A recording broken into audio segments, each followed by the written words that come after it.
금융시장 관련한 자금 흐름 통계를 보다 보면요. 요즘 좀 눈에 거슬리는 부분이 있습니다. 뭐냐면은 신용융자 잔고가 감소하고 있는 것은 사실이긴 합니다만 한편으로는 고객 위탁금이 줄어들면서 상대적으로 B2 자금 규모가 줄어들어야 할 그 속도가 약해져 보입니다. 최근에 B2 자금이 전체적으로 많이 감소하긴 하였습니다만 그 감소 속도가 너무 느리다라는 생각이 듭니다. 그로 인해서 주식시장에는 이러한 현상이 나타날 가능성이 큽니다. 그것은 무엇이냐? 오늘 증시토크에서 이야기를 드리겠습니다. 단순하게 B2 나빠요 이런 이야기 절대 아닙니다. 어떻게 보면은 올해 연말까지 주식시장의 어떤 질적인 특징을 보여주는 하나의 증거가 아닐까 싶습니다. 구독, 좋아요, 알림 설정과 함께 증시토크 시작하도록 하겠습니다.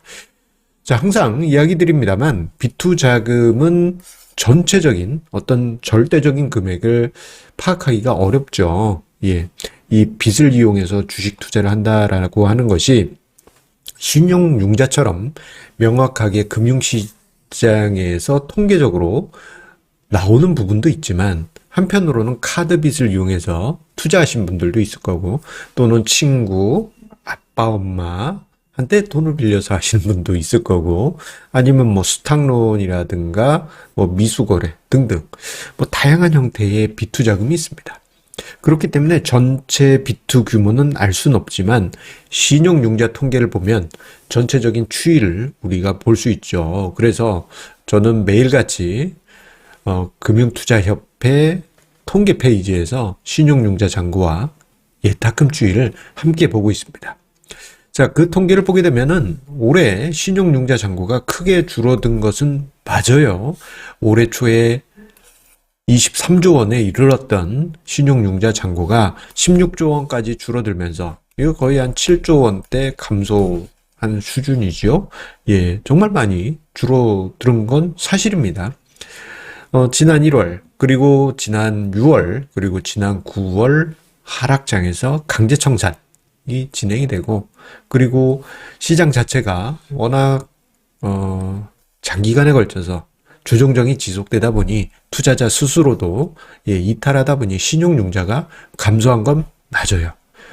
자, 그런데요, 이런 부분이 있습니다. 이거 제가 여기 실수를 했는데요.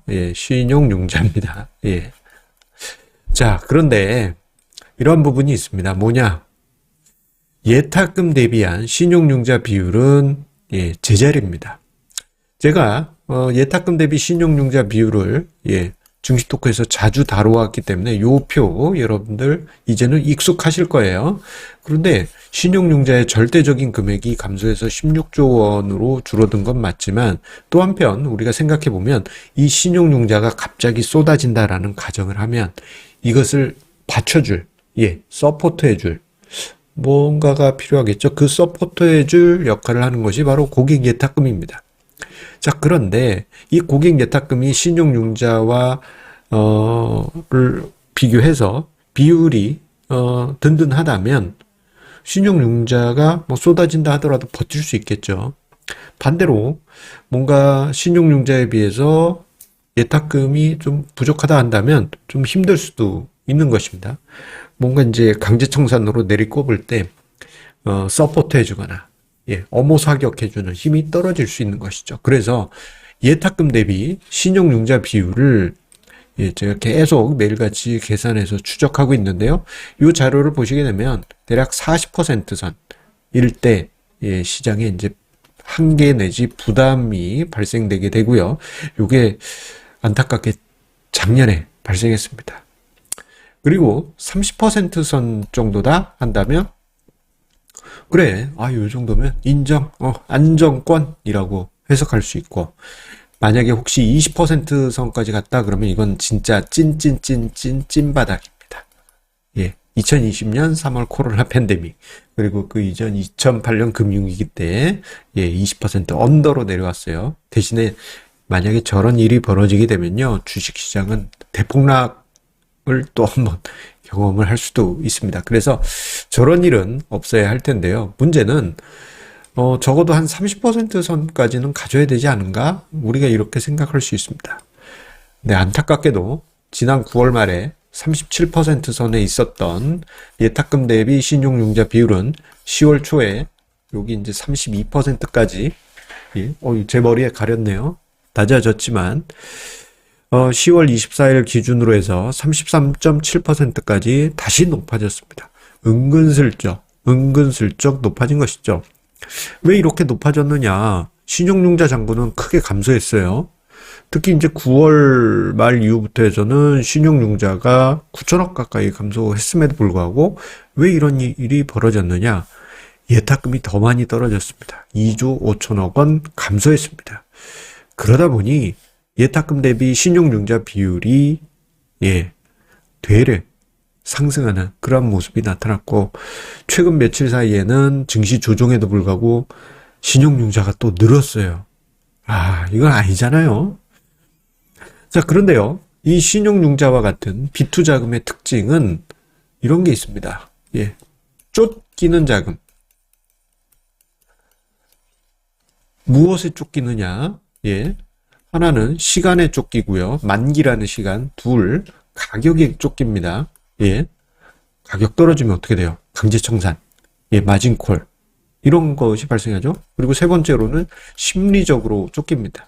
레버리지를 쓰게 되면 어쨌거나 내 투자 원금이 순식간에 사라지는 것을 눈으로 보기 때문이죠. 그래서 비투자금이 이제 적절한 수준을 훨씬 넘어서게 되면은 시장 체력이 떨어졌을 때 이 쫓기는 심리로 인해서 쫓기는 상태에 있다 보니 가격을 후리치면서 매물을 출회하게 됩니다. 자, 이러한 현상, 최근에 아파트 시장에서도 나타나지 않습니까? 과도한 비투, 아파트 시장도 마찬가지고. 그러다 보니 쫓기는 사람들이 급매를 내놓으면서 가격이 푹푹 떨어지는 일들이 발생하는데, 이게 주식 시장에서도 똑같이 발생되고 있죠. 자, 이러한 현상이 나타날 수 있는데, 예탁금이 충분하다면 호모사격을 해줄 수 있지만 거기는 한계가 지금 현재 있다라는 것을 볼 수 있어요. 왜? 예탁금이 많이 줄어들었기 때문입니다. 예탁금이 48조대로 들어왔어요.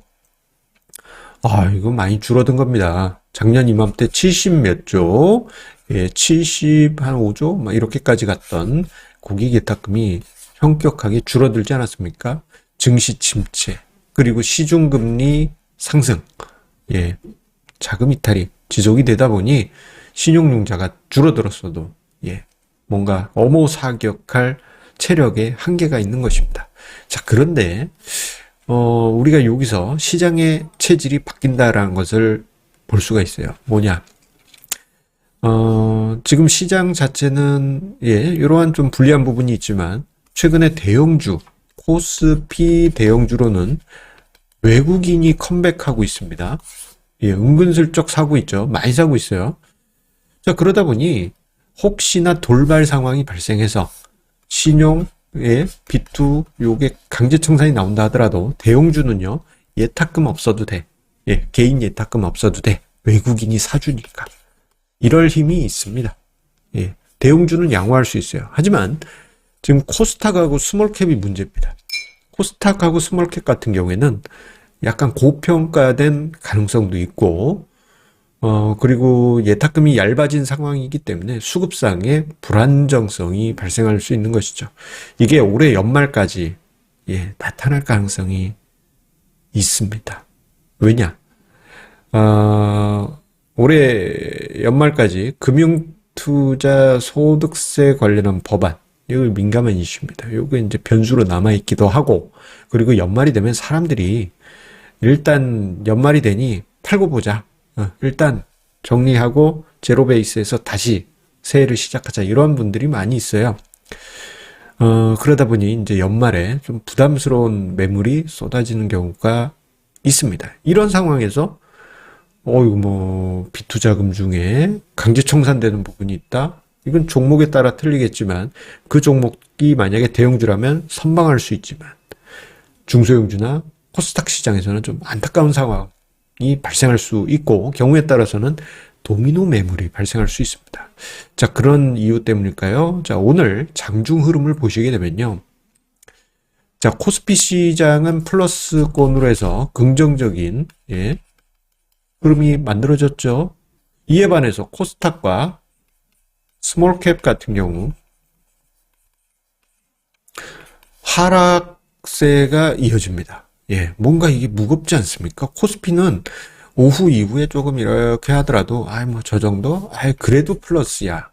하지만 코스닥과 스몰캡 같은 경우에는 이거 뭔가 저점을 또 다시 깨고 내려가면서 무겁게 흘러가는 모습, 그러면서 마이너스 지수를 만들고 있지 않습니까? 이러한 현상이 빨리 진정이 되어야 할 텐데 지금 현재 예탁금 대비 신용융자 비율을 봤을 때 우호적이기에는 좀 시간이 걸릴 수 있겠다라는 생각을 하게 되고, 시장의 질적인 특징, 오늘 어떻게 보면 오늘 증시에서 나타나는 현상을 이렇게 해석을 해볼 수 있겠습니다. 여러분들 시장 이해하시는데 오늘 증시 토크 도움되셨길 바라겠고요. 비투 하지 마세요. 하지 마십시오.